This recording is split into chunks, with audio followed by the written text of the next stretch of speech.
A lot of people hate me for what I say. They have absolutely no personal equations with me whatsoever. So it's not as if I've done any personal harm or good for them to form an opinion one way or the other. So clearly, what are they hating? What I represent or what I stand for, at least what I claim to stand for.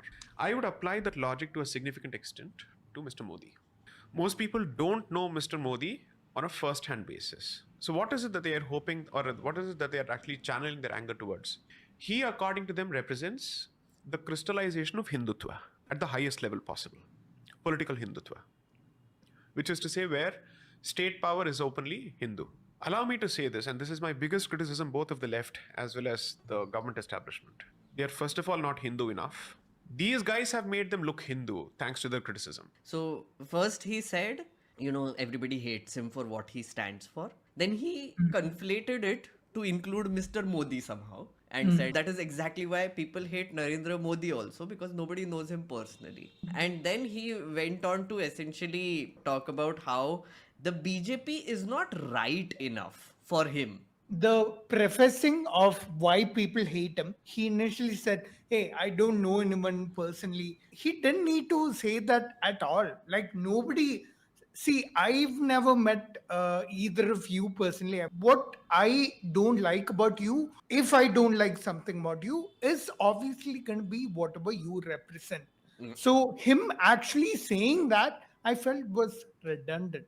It's not like everybody's meeting J Sai Deepak in person. Where nobody knows Narendra Modi because he's the freaking prime minister, man. I mean, how many people know him personally? 50 people know him personally in the entire universe. So can we not have any opinion on him at all? I receive messages about J Sai Deepak from people, and it's primarily two types of people, and neither of them actually hate him. Right? One group is like, hey, what's your opinion about this guy? He said this. And the other group is, why don't you debate J Sai Deepak? For the second answer is like, why he didn't come to me? You came to me. You're here. I'm here. Let's talk. Why are you organizing a debate with a third person? And secondly, this thing about why people hate me because of what I stand for is a rather hackneyed, because we see this all the time. You call someone out for something and they say Hinduon par hamla या मुसलमानों पर हमला. Instantly, one person, in order to defend himself, becomes the entire category that he represents. No one is the entire thing that they represent. J Sai Deepak's actions are visible. Narendra Modi's actions are visible. It's not like they're hypothetical entities in our head. We see the government passing laws, the Prime Minister is held responsible for it. We see J Sai Deepak say something, he will be held responsible for it. He'll at least get some feedback about it, right? So I don't understand their obsession with why are people hating me so much. You see this with Americans already. Why does the world hate us? Because we are so powerful. We saw this with that vlogger who made that thing about Yagya's flying beast guy. People gave feedback saying, hey, this is stupid. He said, you look, they're just jealous of my huge subscriber base. Like completely bypassing the actual reason and settling on something else entirely. This is my biggest criticism both of the left as well as the government establishment. They are, first of all, not Hindu enough. Look Hindu thanks to their criticism. Because the question that you should be asking is, if a particular government is either pro or anti, the test is what? Policy. What has it done? Pro anti-Hindu. Correct. So you should ask a question. The question is, what has it done for Hindus to say that he's pro-Hindu? What has he done against Muslims for someone to say he's anti-Muslim? That question is never asked. So it's empty opinions being aired in the form of angst without data or evidence. Yeah, so that's bullshit. That's complete bullshit. Because when he says that they're not Hindu enough, that is his personal opinion. There are plenty of people who think they're Hindu enough. There are plenty of people who might think that J Sai Deepak is not Hindu enough. There are plenty of people who might think that nobody can be Hindu enough. And it's literally the embodiment of the no true Scotsman fallacy. If you just use a vague categorization like Hindu, where is the criteria that will decide, yeah, this is Hindu enough? He's just giving his personal opinion. Also, he spoke about data and evidence. We have lots of data and evidence for them being anti-Muslim or being pro-Hindu. Someone might say that the ruling party is sitting ministers giving hate speeches against minority religious people in favor of Hindus. Someone else is totally able to say that, no, that's going too far. And someone else might say, no, it's not going far enough. So at the end of the day, it's purely subjective. When he's talking about data and evidence, it has no meaning at all, because unless the criteria is set, how do we decide what is data and what does that data mean? Let's say a minister goes and Garland's rapists or Garland's people who were in communal riots, right? Then if there is a person who is minister who is going out and giving hate speeches, or an elected representative giving hate speeches, they are somewhat a part of the government machinery and BJP machinery, so we can still say that that is direct evidence that there are people within the BJP who have an anti-Muslim, anti-minority stand. But what usually happens is that there are more egregious cases, lynchings, cow vigilantes, there are love jihad people. So even when these politicians are just saying these things, but the people who are actually doing the deeds of violence, which are anti-Muslim, anti-minority, are like distanced people. So it's not exactly the party doing it, which conveniently gives them like this little Chinese wall for people like J Sai Deepak to also say that, oh, no, the government is not anti-Muslim. He does this often. There was a topic on women going to temples during periods. That's not allowed as per Hinduism. J Sai Deepak responded to that by saying, where is it said in scripture? That's not anywhere there in scripture. That not being there in scripture gives him the excuse to be able to say this. That's just like what he's doing here. The party people are not doing this, so that becomes an excuse for him. What I would really be interested in finding out is what is his criteria for deciding something is Hindu or not. Is a member of a self-professed Hindutva political party giving anti-Muslim speeches, according to him, Hindu or not? Because I'm willing to accept if he says, no, that is not what Hinduism means. Because there are plenty of Hindus who will also disagree with it, right? So at the end of the day, we are talking not about any objective reality, but the personal opinion of one man who is being interviewed in this podcast because he's well known, and that's all right. True. But we should not make the mistake of thinking that there is something called more Hindu or less Hindu. It's just his personal opinion. Okay, so J Sai Deepak, guys, is a Let us lawyer. stick to objective facts and data. No, He's a human being. If J Sai Deepak ever watches this video, hello J Sai Deepak, I'm going to give you completely anecdotal evidence right now, which is I spoke to a few of my friends and they spoke about you, and I'm going to talk about that. I'm not going to give you data. I'm not going to say who you are. Subjective experience. You're Just to just annoy giving me. him reasons to disregard the whole video. Yeah, that's he'll be something like- scientists dope will say. This is meghnerd. He's a very well-established, well-known lawyer in at least the Delhi circles. Someone told me that he has worked in some iconic cases. He worked on the Shreya Singhal case, which took down the 66A, the section 66A. In the recent past, he has been showing up on a lot of these podcasts, including our friend Beer Biceps podcast, and he talks of everything, but mostly about being indic. This is the same theme that Vimo and me did a reaction video on, which is our friend Rajiv Malhotra. Rajiv Malhotra. He never says India, he only says Bharat. You will see that throughout. Essentially, he's trying to become a public intellectual. He has written some books, which you will see pop up somewhere here or there. I will put up the books. I'm just gonna find any place in this video where he says India, and I'm gonna be like, hey, I make already them- saw. I checked, Pranav. And you know what the interesting thing is? Let me just show you. He didn't use India, only quoted Bharat. And then the clap emoji. See, clap emoji. 1.1K likes. Someone has already said that, okay? Angst within media spreads faster. Faster. Any other reason? No, so one, angst, and two, it's lazy research. It's hard work to actually pull out the data and ask some serious questions. Okay. Here's a simple example. There's a very popular video during the CA protests or anti-CA protests. I think this was in Mumbai. Mr. Farhan Akhtar was participating in this protest, and the journalist asked, "What is it about this legislation that you oppose? Explain." He had no clue. Not the first clue what the legislation was about. Not the first clue what it was meant to deliver. He said, "इतने सारे लोग यहाँ पे हैं, तो कुछ तो होगा." So he's saying, "I'm here because there are others shouting." That's exactly how communist marches used to take place in Kerala in the 60s and 70s. So a bystander near a tea stall would be drinking tea. Some idiot would be going about taking a protest march saying, "Long live revolution, Viplavam," so on and so forth. This fellow will say, "I will also join." He'll never ask the first question. क्यों चिल्ला रहे हैं? इसकी कोई बुनियाद है? Is there a basis for it? What is my position on it? Nothing. I challenge most people who think they know anything about the CA to tell me what the CA is about. Yes! We are here. My first reaction is you go to any protest by anyone, you'll find there are people who don't know what the protest Yeah, is yeah, about. yeah. And if you want to understand the strongest version of the argument, you listen to people who are presenting the argument. Yogendra Yadav has made videos about CAA. You did not watch that. You decided to go by Farhan Akhtar, an actor and director who was there expressing solidarity during a protest on the ground. If you go to those so-called pro-CAA protests that were being done by members of the RSS and the BJP back when these protests were happening, I distinctly remember there being clips of someone going and asking those people, "Hey, what are you doing here?" And they say, "Ah, Modi, Modi, Modi." They also had no idea. If you are looking for a book, you go to a library. If you are looking for a cooking instrument, you go to a place that sells those things.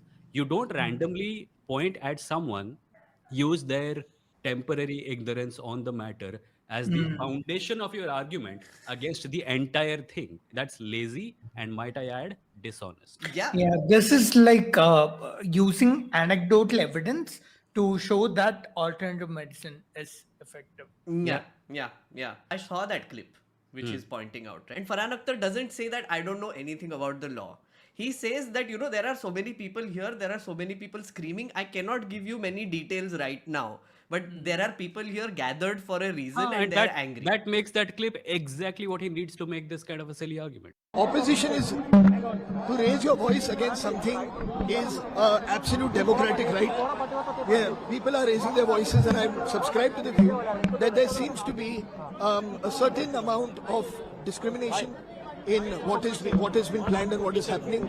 And as a citizen of this country, and as somebody who has been born and is grown up with a certain idea of what India is, it is important for me to raise my voice. What is the point in this bill that you don't like? What is the point in that? Sir, I don't want to discuss details right now and scream on top of my voice and talk to you. I'll talk about this in more detail with somebody Amit Shah else. का कहना है कि जो लोग India में रह रहे हैं उनको तकलीफ नहीं होगी चाहे वो कोई भी कास्ट का बिल्कुल हो। सर। तो फिर प्रोटेस्ट किस बात का? तो फिर सर आप घर चले जाइए, आप क्यों आके कवर कर रहे हैं प्रोटेस्ट को? जो There's already nothing is India में wrong. रह रहे हैं उनको कोई तकलीफ नहीं होगी। जी। उनसे कोई सवाल ही पूछा जाएगा। हाँ लेकिन अगर आप देखें उन डिटेल्स में तो ऐसा लग रहा है कि हो सकता है कुछ, ऐसा लगता है ना कि हो सकता है, मतलब अगर आप पढ़े कि क्या लिखा उसमें, तो it seems like it's a possibility.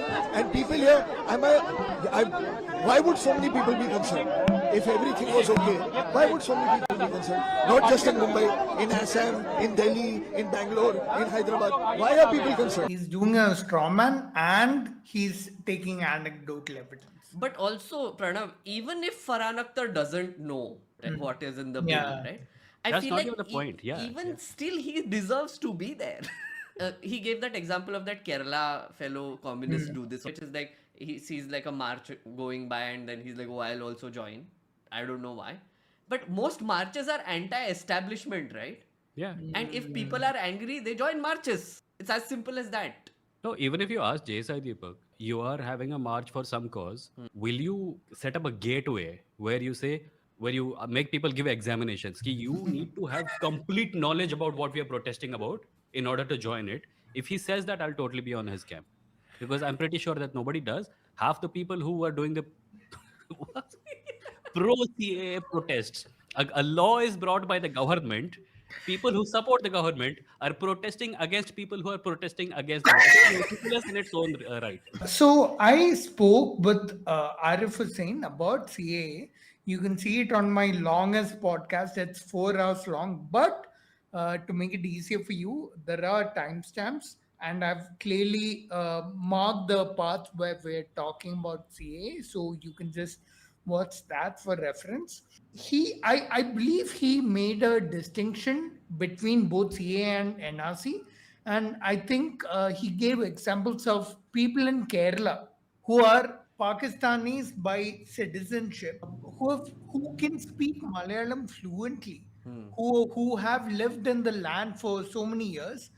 Because of this act, they would have to go back, even though they're like 19 and they're not in good health. So that's the what- thing is, I think he was making arguments in support of CAA-NRC. Of course, there will be bad examples of CAA causing difficulty to a lot of people. Doesn't mean the whole act or the overall statistical change that the act is gonna bring about is a good thing. You know what my next question is going to be? Yeah, sure. Explain it. You're such a So lazy you see, podcast. He won't even ask CAA his question. has a historical context. But before I come to the long-winded historical context, I'll give the straight answer. What does it do? Obviously, for a refugee from Pakistan, Bangladesh, or Afghanistan, if they wanted to apply for citizenship in this country, there were a certain set of criteria that they had to satisfy. Cut-off dates, documents, how many years they've actually lived in Bharat for them to say that they intend to live in Bharat for the rest of their lives. That period was about 11 years. That was reduced to say you don't need to live here for 11 years to claim or ask for citizenship. That's one. And second is, it basically says in these countries, there is a marked anti-non-Muslim persecution where non-Muslim minorities don't seem to be having a great time at all. And the demographics are fast dwindling. And with each passing day, there's a serious problem. When they act on that and they come out with a CAA, the first question that people ended up asking is, will Indian Muslims be affected by it? A specific amendment to the Citizenship Act, which is meant to facilitate faster acquisition of citizenship to refugees, उसका भारतीय मुसलमानों के साथ क्या लेना देना है? Ask yourself this simple commonsensical question. Yeah, so here is where I will pause. Does that sound like what arguments you've heard, Pranav? I wouldn't say so. I mean, yeah, what he said aligns with what Arif said. Says, yeah. He basically nothing will happen to Muslims that are already Indian citizens. Right. He's arguing in favor of CAA. But the protests were not about the CAA. They were about the CAA-NRC. There is a reason why the NRC was clubbed into it. So what BJP was trying to do was that they were trying to create a Muslim filter, as I call it. The argument here is that Indian Muslims will not be affected by this act, right? Which is completely true. But what is happening is that parallelly, they were doing this exercise called the National Register of Citizens. They tried it in Assam, where they were saying that Bangladeshi immigrants who have come to India should not get the citizenship. So there was like this whole thing about a national register for citizens which happened in the 70s, where certain names were included which got citizenship in India.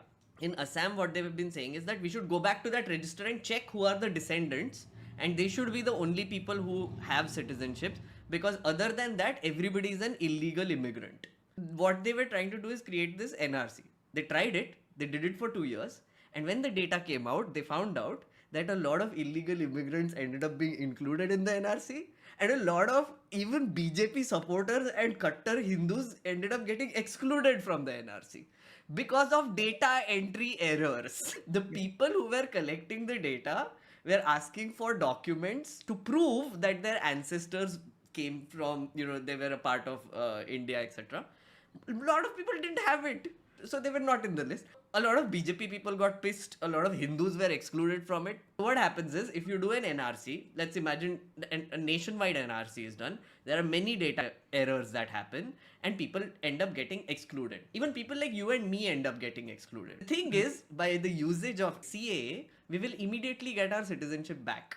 Because it doesn't matter, right? We are from Pakistan, Bangladesh, Afghanistan. Kuch bhi bol sakte hain. Just apply. How does it matter? They don't care. But who will not get the citizenship back? Muslims. Muslims. Because they're not in there. Also, who will not get the citizenship back? I think Vijayendra won't, because atheist. And also Jews. For some reason, they didn't include Jews also. So, if you look at this entire thing together, it is extremely sinister. It is nobody's case that we should not accept refugees. We have always accepted refugees, and we should have a very good refugee law. But in the name of that, if you create a terribly designed piece of shit law that seems, at least on face value, to be at least a little unconstitutional because you are discriminating on the basis of religion against people, that doesn't float. And when people call out that this is stupid, you can't say, I am being discriminated against because of what I stand for. What do you stand for? Badly written laws? How many non-Muslim but minority Hindus, etc., whoever is mentioned from those religions, how many of these from Afghanistan, Bangladesh and Pakistan have applied for Indian citizenship since 1947? Can you guess? Is it less than 10? No, more. Is it less than 20? More. Okay, 100? No. It's actually a decent number. Oh, I don't know what decent means. Again, it's 1 lakh? 1947, okay? So it's 31,313 people, right? Oh, And you know how I know that? Because this 31313. Yes, 31313, and that's why I remember it also. But also, this was actually revealed in a committee, a parliamentary committee, when this question was actually asked to the ministry, Home Ministry. Now, 31,313 people. Are you making an entire law for 31,313 people?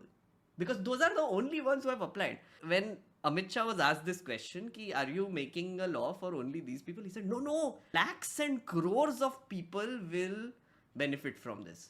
And then people were like, how will you suddenly have lakhs of crores of people applying for CAA when from 1947 onwards there were only 31,000 people? So then he said, no, what will happen is, till now they haven't declared it.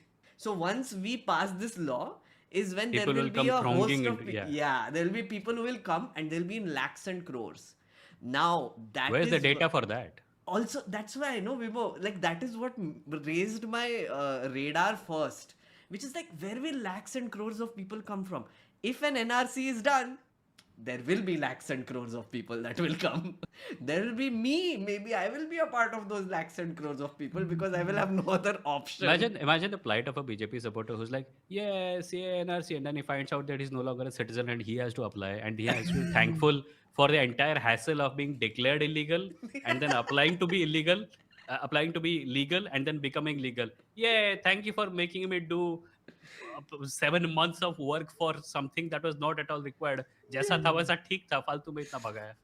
So Gokul is saying he's from Hyderabad. We in Tamil Nadu don't want to own him. J Sai Deepak is from Hyderabad. I thought Gokul was from Hyderabad. No. Jai Sai Deepak is from Hyderabad, yeah. No, everyone is an Indian. Let us not deny his citizenship. So Debaditya is saying, so according to Deepu, only people who know about an issue should only protest. Seriously, nuance is not his strong suit. Yeah, man. I mean, that's what. And also, Beer Bicep should know about the topics that he asks Yeah. people questions about. There's someone who said research and Ranveer are two things which will never come together. What's the reality of CA today in 2023? The unfortunate reality, which is why I said that Indic interest and BJP interest overlapping, is just a happy coincidence. It's not 100% overlap. The rules have not been notified till date.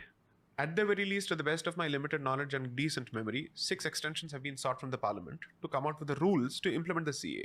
तो आपने CA तो launch कर दिया, but आपने rules के बारे में सोचा ही नहीं था. Good point. My question is, तो तैयारी किस level की है? What is the level of your preparation? And in the process, the entire country is discussing an issue which the government has not shown the interest to implement yet. Maybe because of the backlash it got. In which case, I would then say, what strong government? Farm protest rolled back. Also a very good point. CA, you haven't done this. Khalistani movement has been normalized. And someone managed to take out a tractor parade on the 26th of January, right? The tricolor was pulled off. All of this has happened. Punjab is again looking at a situation where it may not be exactly the 1980s, but it seems like it is hurtling towards it. See, again, that's what I'm saying. Right? So, Vimo, you went good point, but he extended it to basically that farm protest where he's like, the government should have shut it down. No, I'm thinking that he has a disagreement with the BJP dispensation, and I have a problem with the BJP dispensation. We might have it for different reasons, but the point about this not being a strong government is correct. I think it's not a strong government for other reasons. He thinks it's not a strong government for other reasons. That's what I was pointing out. But he extended it to Khalistan, which is like essentially Punjab is going back to Yeah, the 80s. and stuff. conveniently forgot to mention that 700 farmers died during the protest that lasted for more than 2 years. Yeah. Then I have to say, what strong government? This is exactly where my disagreements come and my criticisms come. So the good part is that I'm not part of a choir which is constantly singing in praise of anyone. That's true. I'm clearly saying, give credit where it's due, Yeah. Okay. All right. but also disagree and point out the mistakes. Okay. Cool. That is- by the way, heard, pause. And That bit of advice, every right winger should take. Yes. Yes. Everyone take it. Yeah. You're allowed to be in support of a government or a political party, but the moment you say that they can do no wrong, you have lost it. You have lost the battle for your own interests. And also like he's just essentially talking about being anti-establishment in his own way. He's also like saying that I'm nobody's cheerleader. Yeah. It's the same. Like all three of Yeah, us are same here, also the same here, same, right? You know, which is like we are nobody's cheerleaders. If Right? he's a lawyer who was fighting against 66A, which was this draconian internet censorship law brought by the Congress, by the way, drafted by Kapil Sibal apparently, if I'm remembering correctly, Yeah. then more power to him. Yeah. I hope he does the same when this government does the same. Right? It's not as if I need trouble for me to thrive. You're saying the media has fueled these Hindutva So, fear narratives. I'm which sorry I'm Muslim, Christians and interrupting minorities during have Yeah, the adopted. go on, go on. question. We Yeah. can play it again. Right. But I have a qualm here. No, this is not about the content of what is being talked about, but I recently have been producing, and editing podcasts. I would never put the camera on the person who's not talking. What are they doing? I like. Till now, Beer Biceps was not talking. He was the only person on camera. What's happening? At least show the white shot where you see both Pranav, people. you're forgetting one thing. Beer Biceps was doing a very important thing that only he can do. Nodding. Yeah, and they wanted to show him. Listen, guys, I got a lot of shots for my Fluffoganda videos from this clip, okay? Where Okay. because they were not showing J Sai Deepak and they were just showing him doing like all the time. I was like, hey, this is nice compilation. I got a compilation out of this. You're saying the media has fueled these Hindutva fear narratives, which Muslims and Christians and minorities have adopted. Therefore, there's a lack of peace. Media is just one convenient punching bag. I significantly blame and squarely blame the left. This part. Okay, which is all the people you meet at parties, college kids. The academics, the Marxists, specifically the Marxists, their historiography and their alignment of interests has always been with the worst of examples from the non-Hindu communities, not with good examples. The left never celebrated Dr. Kalam as long as he was alive. What The left till date does not celebrate Sri K.K. Mohammed So- because so he was clear that's a about lie. the position of Ram Janmabhoomi. That's a lie. That's a brazen lie. The left never celebrated Dr. Kalam is a lie. That's all that needs to be said about it. Beer Biceps kept saying this, right? Which is whenever who he go to said the parties. problem is the left, right? And he's like, oh yeah, all those people who go to parties, no? And I think he might be Not he know might be what confusing it with some memory of a party that he once went to where some people were left after the party ended.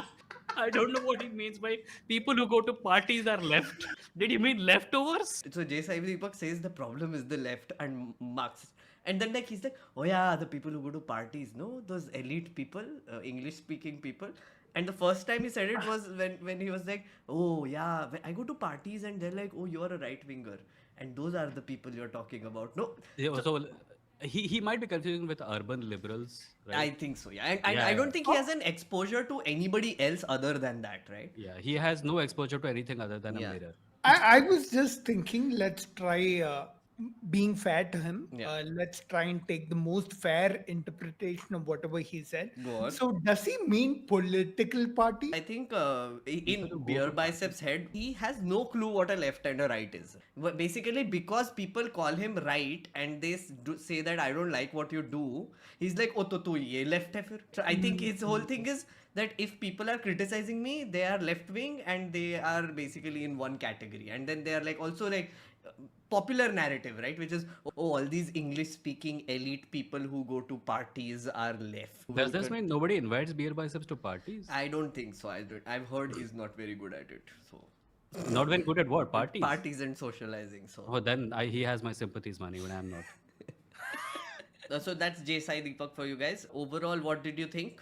I get requests often to talk about him on my channel also, but things he talks about and his domain also kind of doesn't really overlap that much with Yeah. what I do. So I don't really have too many comments on him. Even in this video, I'm not sure anything I know about him or my views on him, any change happened anywhere there. I mean, you were वैसे भी neutral, right? You didn't know much about him, so I wouldn't say neutral. I don't agree with any of what he says, any of what I've heard him saying. So, yeah, that doesn't make me neutral. But I'm a little more apathetic about him. Like, I don't really care. Just wait till J Sai Deepak tells you his opinion about Ayurveda. Oh, I've not heard that. Even I haven't because he hasn't. he hasn't. So I think that if I ever met the man, we might actually agree on certain surface level points. But I find that a whole lot of things that he presents as his advocacy for the Indic way of life or something is just purely subjective personal opinion. There is like the things he's talking about, if he managed to present a clear definition of them, like this is what the Indic way of life looks like.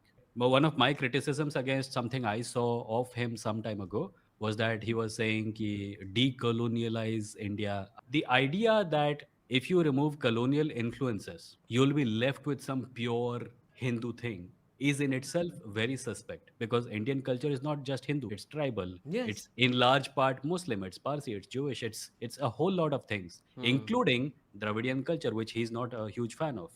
So just you remove Western influence, it does not automatically become purely Hindu. The civilization game is quite complicated, and I think he oversimplifies it to a great degree. I actually kind of agree with you, Vimo. I was thinking what will happen if I meet him. I think I'll also end up having a good conversation with him, to be honest. Yeah, same here. I agree.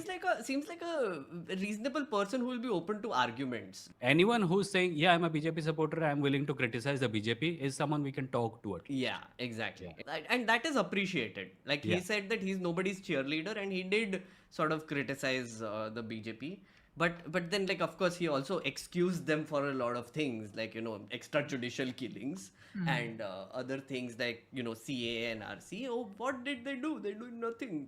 Like, there is no data to prove that they are anti-minority. All of these things are also count as supporting the current establishment. I would like to add one thing, which is that this is a J Sai Deepak video, right? Yeah. But unfortunately, it is on the Beer Biceps podcast, where the standards of conversation are so low that the guests don't even come with any preparation. I was wondering That's if there are other videos out there of him making a stronger case with data, actually, which he started out with. Beer Biceps podcast is a place where you can just get away with saying anything because you Yeah. know he's not going to ask you anything back.